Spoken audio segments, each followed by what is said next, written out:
2011 में चलती ट्रेन से मुझे कुछ बदमाशों ने, मैं वॉलीबॉल चैंपियन भी रह चुकी हूँ, 2011 में चलती ट्रेन से मुझे बदमाशों ने एक गोल्ड चेन पहनी थी, चलती ट्रेन से मुझे उठा के बाहर फेंक दिया था। लखनऊ से दिल्ली आ रही थी। कंपार्टमेंट में बहुत सारे, जनरल कंपार्टमेंट था, बहुत सारे लोग थे, किसी ने मना नहीं किया। एक प्लेयर का जो स्पिरिट होता है वो अपने आप, जब कोई छीनने की कोशिश करता कुछ भी, वो देता नहीं है। मेरे में भी था, मैंने मना किया और उन्होंने मुझे चलती ट्रेन से वो 4-5 ने उन्होंने बाहर फेंका। दुर्भाग्य ये था कि उसी समय दूसरी ट्रैक से ट्रेन आई और मैं उस ट्रेन में टकराई, फिर नीचे गिरी, दोनों ट्रेनें निकल गईं। कुछ देर बाद मैंने हाथ को ऐसे रख के उठने की कोशिश किया तो देखा कि मेरा पैर कट चुका था। थाई को उठा के मेरा पैर ऐसे जीन्स में लटका हुआ था, ब्लड सोर्स को निकल रहा, दूसरे पैर की हड्डियाँ टूट के बाहर निकल चुकी थी। पूरी रात मैं चिल्लाती रही ट्रैक पे, छोटे छोटे पत्थर होते ऐसे चिल्लाती रही, कोई बचा ले, कोई नहीं आया बचाने। और जब पूरी रात चिल्लाते इतना कि मुझे दिखाई भी देना बंद हुआ। जब ट्रेन आता था तो वाइब्रेट होता था। इतना ही नहीं, फ्री का इन्विटेशन भी लोगों को मिल गया था, कुछ लोगों को।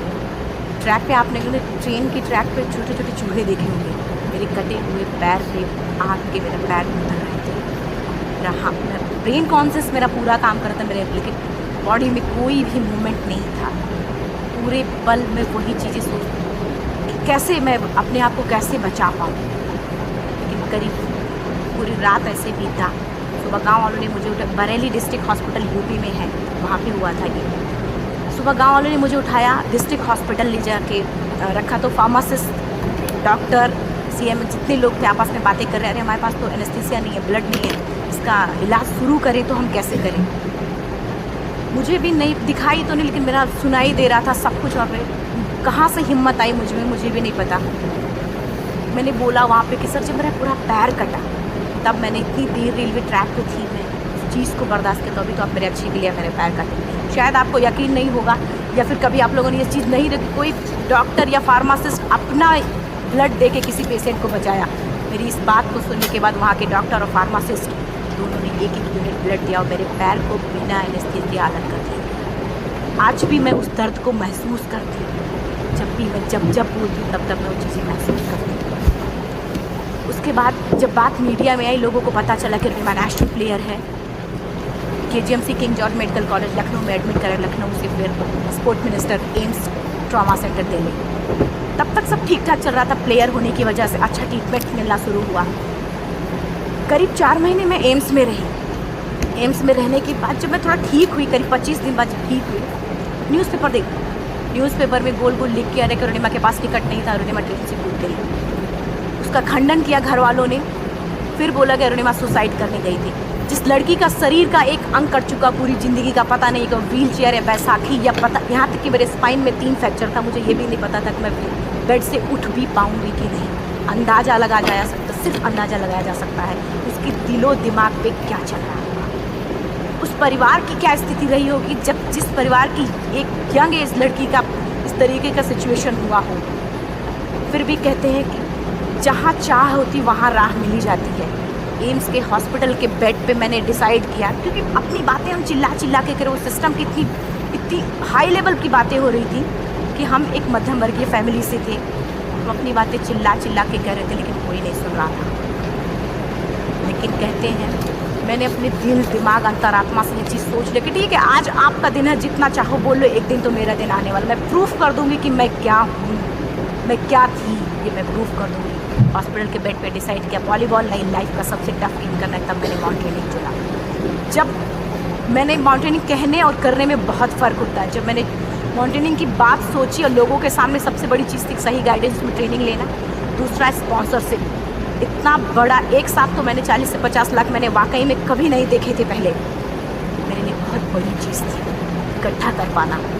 जब मैंने लोगों के सामने रखा कि मैं माउंटेनिंग करना चाहती हूँ, एवरेस्ट के लिए मुझे ट्राई करना है, हर किसी ने मुझे बोला कि क्या है, पागल हो चुकी हो क्या, तुम्हारा दिमाग ख़राब हो चुका है, तुम कभी नहीं कर सकती माउंटेनिंग। एक पैर आर्टिफिशियल है, दूसरे में रॉड है, और तुम्हारा दिमाग ख़राब है, स्पाइन में भी फ्रैक्चर है, तुम पागल हो गए, चुपचाप कोई नौकरी करो, जीवन यापन करो। क्योंकि लोगों का सबसे बड़ा प्रॉब्लम ये होता है, लोग फिजिकल देखते, पैरों को मेरी अंतरात्मा में क्या चल रहा था वो तो किसी को पता ही नहीं था।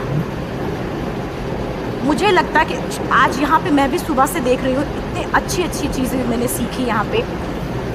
बहुत बड़े बड़े स्पीकर को शायद आप लोगों ने भी सुना, आज मैं भी आपको यहाँ पे कि चाहे जितना मोटिवेट करूँ, चाहे जितना चीज़ें मैं बताऊँ, लेकिन मुझे लगता है सबसे बड़ा मोटिवेटर कौन होता है? आप खुद। जिस दिन किसी भी लक्ष्य के प्रति आपकी अंतरात्मा जाग गई, आपको कोई नहीं रोक सकता उस लक्ष्य को पाने में। ये मैं किताब से बातें नहीं बोल रही हूँ, ये मैं एक एक पल मैंने वो, ये मैं कोई भी किताब की बातें नहीं, एक एक पल आज जो मेरा 26 साल का एक्सपीरियंस है वो मैं बता रही हूँ सिर्फ आपको। उसके बाद किसी तरीके से मैनेज किया मैंने। भाई साहब, मेरा परिवार मेरा बैकबोन था।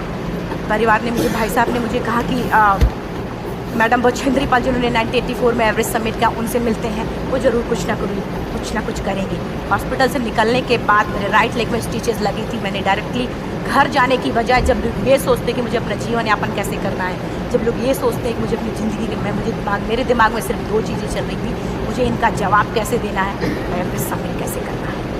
बस तुरंत गए बछेंद्री मैम के पास। जब मिले, मैम ने फर्स्ट टाइम जब मुझे देखा तो उन्होंने कहा, अरुणिमा की आंखों में आंसू आ गए। उन्होंने बोला, अरुणिमा तूने ऐसी हालात में एवरेस्ट जैसे दुरूह पहाड़ के बारे में सोचा, तूने अपने अंदर तो एवरेस्ट पता कर लिया, तो सिर्फ लोगों के लिए। मेरे परिवार को छोड़ के बाहर की पहली ऐसी महिला थी जिन्होंने मुझ पर भरोसा किया था कि हाँ अरुणिमा तुम कर सकती हो। मेरे लिए वही बहुत बड़ी चीज़ थी।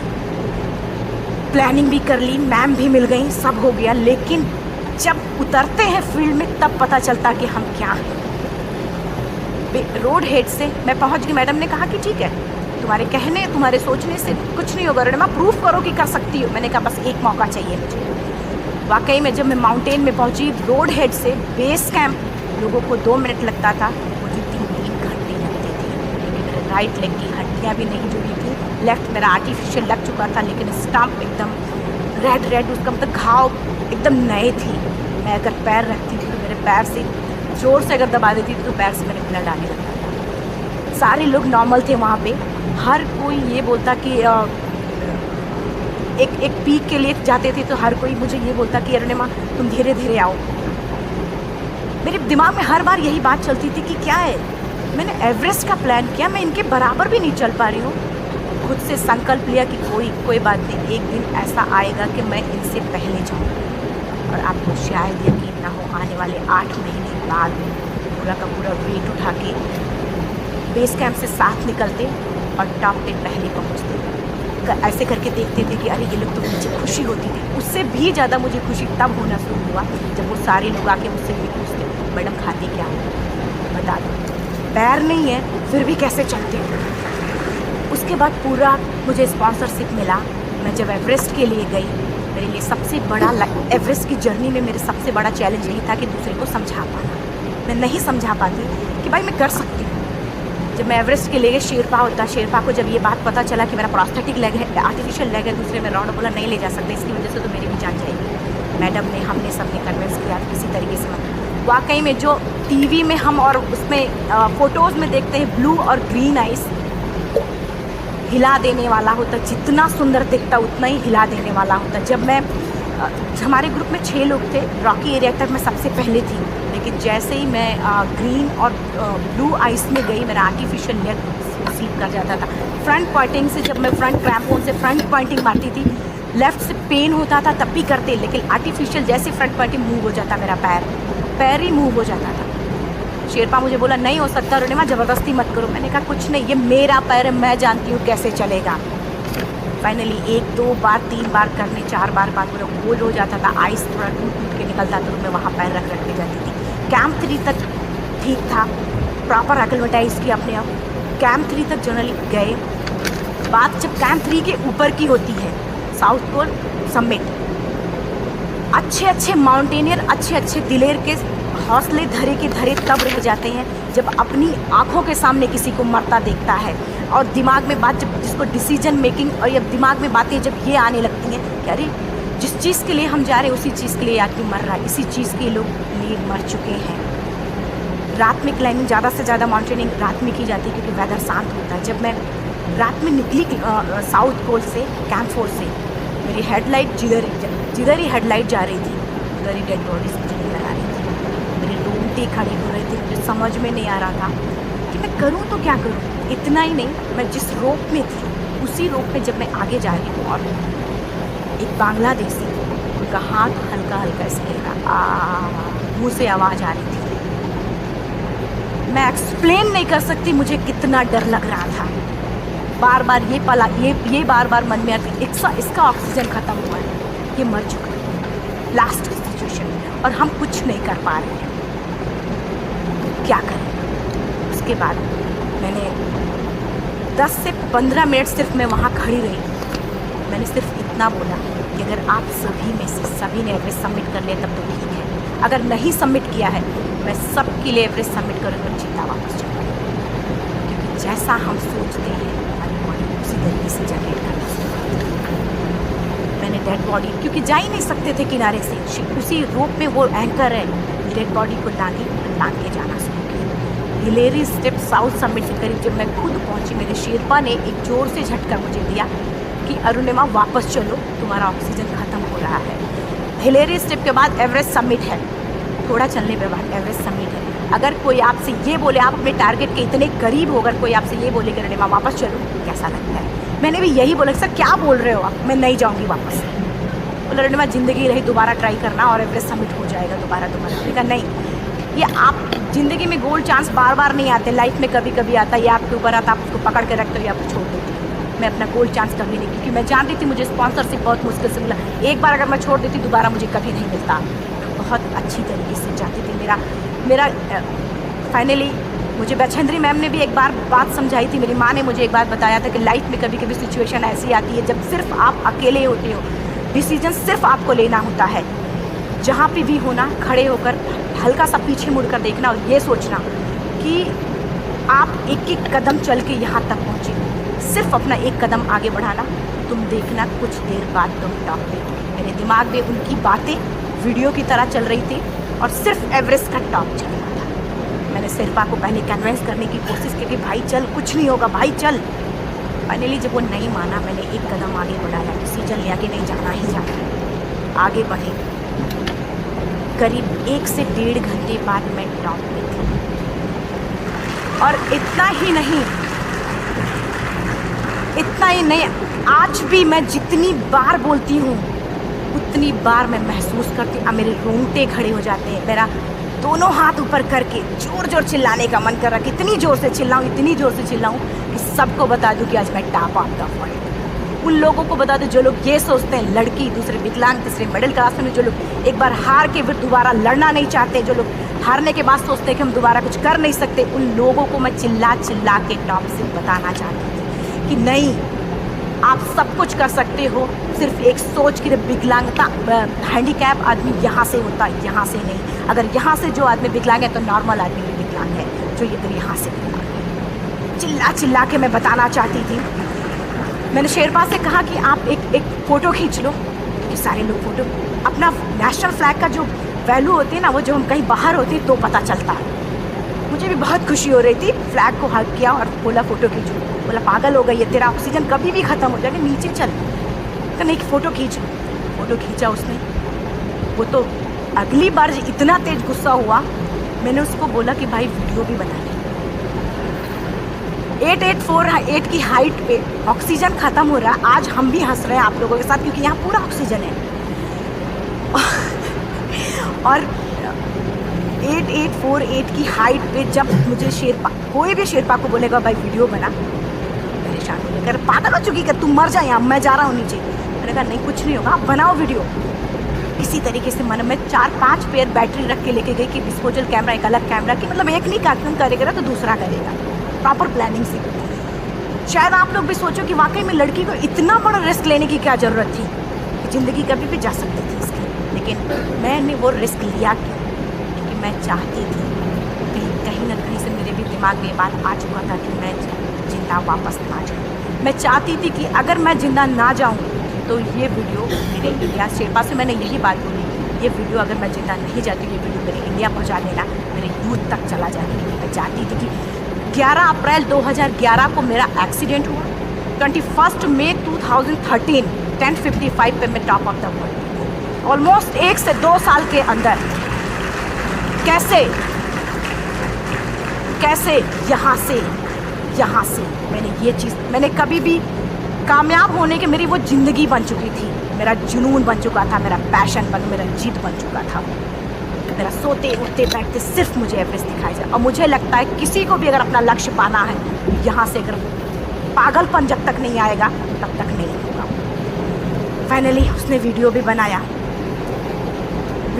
आप बोल रहे फटाफट रोनिमा नीचे भागो। जब मैं टॉप पे थी तो कुछ लोग और भी थे, लेकिन 10:55 पे मैंने एवरेस्ट समिट 11 बजे के बाद अगर कोई अटैम्प्ट करने की कोशिश करता है उसको सुसाइड अटैम्प्ट बोलते हैं। जैसे ही मैं नीचे चलना शुरू की, मैंने कहा भाई हाँ चल नीचे चलते हैं। ज़्यादा से ज़्यादा मौतें नीचे आते वक्त होती हैं एवरेस्ट पे। जब मैं नीचे आ रही हूँ, थोड़ा दूर ही मैं नीचे चली थी, मेरा ऑक्सीजन पूरी तरीके से ख़त्म।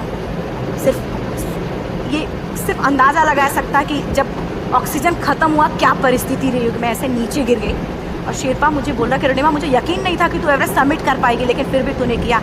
मैं चाहता हूँ कि रोनिमा जिंदा चल, तू वापस उठ, खड़ी हो। मुझे खड़ा करने की वो कोशिश कर रहा था बार बार, मैं खड़ी नहीं हो पा रही। वाकई में दम ही नहीं था। लेकिन फिर भी कहते हैं कि जैसे हमारे नियम होते हैं वैसे ऊपर वाले के भी नियम है। उसकी लिस्ट में जब मेरा नाम नहीं है तो वो मुझे नहीं है। अगर दूसरी चीज़, मेरा कॉन्सेप्ट एकदम क्लियर हो चुका था। जब रेलवे ट्रैक पे मैं थी, रेलवे ट्रैक पे 7 घंटे में पड़ी थी, 49 ट्रेन अप डाउन हुई थी। तो मेरा कॉन्सेप्ट एकदम क्लियर हो चुका था। इसका मतलब है कि ऊपर वाले ने अगर मुझे कुछ बचाया है तो कुछ ना कुछ इतिहास रचने के लिए बचाया है। मैंने पॉजिटिव तरीके से सोचा। और उसी समय एक ब्रिटिश क्लाइंबर नीचे से ऊपर आ रहा था और उसके पास 2 ऑक्सीजन, उसने एक को वहीं फेंका और दूसरे को लेके नीचे जाना शुरू किया क्योंकि पैदल खराब था। मेरा शेरपा मुझे एंकर किया और जाने लगा नीचे, और वो फटाफट उसको लेके आए, मुझे लगाया। उसने बोला रोनिमा तू बहुत लकी है कि तुझे यहाँ पे ऑक्सीजन मिला है। वाकई में ऊपर वाला भी चाहता है कि तू जिंदा रहे। वो मुझे बार बार लकी बोल रहा था। शायद आप लोग में से भी कोई होगा कि जो लक और भाग्य जैसी चीज़ों पर भी यकीन करता हो, या पता नहीं। मैं किसी की भावनाओं को ठेस नहीं पहुँचाना चाहती, लेकिन मैं किसी भी चीज़ को भरोसा नहीं करती, क्योंकि मेरा मानना है कि लक भी उसी का साथ देता है जिसके अंदर जीतने का जज्बा है। अगर आपके अंदर जीतने का जज्बा नहीं है, चारों तरफ सिर्फ बहाने होते हैं, सिर्फ बहाने। इतना सारा एक्सक्यूज़ होता है। शायद मैं भी अगर वापस आ गई होती तो मैं बोल देती मेरा ऑक्सीजन खत्म है, कोई मुझसे पूछने ना बचेंद्री मन, मेरा परिवार मुझसे कोई पूछने नहीं आता। लेकिन क्या कभी मैं अपने आप को समझा पाती? कभी नहीं। फाइनली जो भी था, लक भाग्य किस्मत में नीचे आ रही थी। बहुत खुश थी। माउंटेन, डेड बॉडीज, मेरा शेरपा, ये लोग थे। मैं किसी से शेयर भी नहीं कर पा रही थी कि अरे मैंने एवरेस्ट समिट किया, किसी से शेयर भी नहीं कर पा रही थी। फटाफट मैंने नीचे हील मार के नीचे आ रहे थे। एक मेरा प्रोस्थेटिक लेग, पूरा का पूरा लेग निकल गया। -60 डिग्री तक टेम्परेचर डाउन हो जाता है एवरेस्ट पे।